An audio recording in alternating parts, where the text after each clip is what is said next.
son, for example, is 15 years old now. But it depends of what the parent does, what the coach does, and it depends like in the development of a player in terms of like what you emphasize, what you want your child or a player to do over time, right? So when he first started, like 2, 3 years ago, he's like do those highlight. He'll show, look at this guy. I'm like, Yeah, it's can you imagine? Yeah. He shows me highlight of another kid, and I'm just like, yeah, okay. Like to me, that's just like I won't even look at it. But then he really likes Kyrie Irving, for example, and another high school player. I can't remember what it was. So he would show me these things. Look what he does here. Look what he does here. Look what he does here. So I'm like, that's never gonna happen.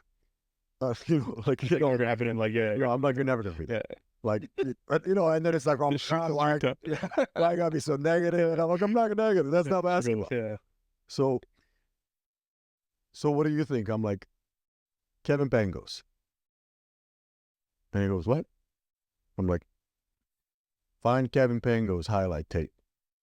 Young or older. Doesn't matter. Yeah. And watch that. Honestly, a great comparison for him. Yeah. From my son. Oh yeah. Of course, like Kevin Pangos. I remember when I came here in 2009, I went to watch a game with a friend of mine from Kitchener, and Kevin Pangos' team from somewhere, Bill Newmarket. Yeah, Bill, his dad, great guy by the way. Yep. He was, I think he was coaching. Kevin played, and I played against the big tall guy that went to Stanford, Serbian guy. Oh, Stanford. He went to Stanford. It's like Yankovic or something. No. He went to Hawaii, I think. No. He went to Stanford. Big tall guy. Vlad was his coach. Oh, was his last name Kravic? Dejan? No. So that's not him. Oh, never. Anyhow, so they're playing against this team, right? And Kevin Pangos has just some bunch of average kids. And I watched him, and I remember like that game finished, and I was like, that's the best player I've seen here by far. Yeah. And at that time, I've seen even Wiggins play a little bit, and I went to all these games, tournaments. Yeah. I was here for like 3 months. I went and watched everything, right? Jamal was there back then.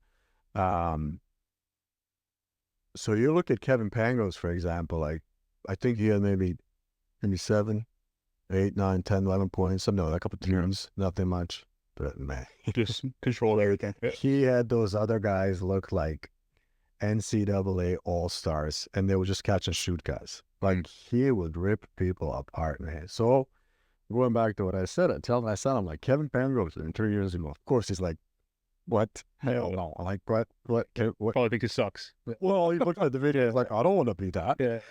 And I'm like, okay. Yeah. So next year, new player came in. I'm like, Kevin Pangos, man.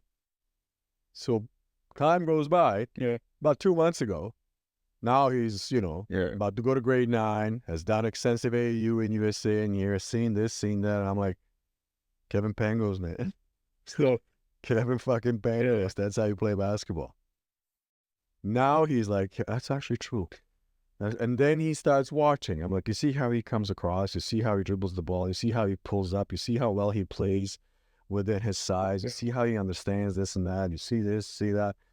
Now he's like, obviously, Kevin is not his favorite player all of a sudden, but if you constantly repeat these things, the whole point I'm trying to say is if you repeat these things to your kid, to your player, eventually, like the stupidity of the Instagram will stop and some common sense will kick in.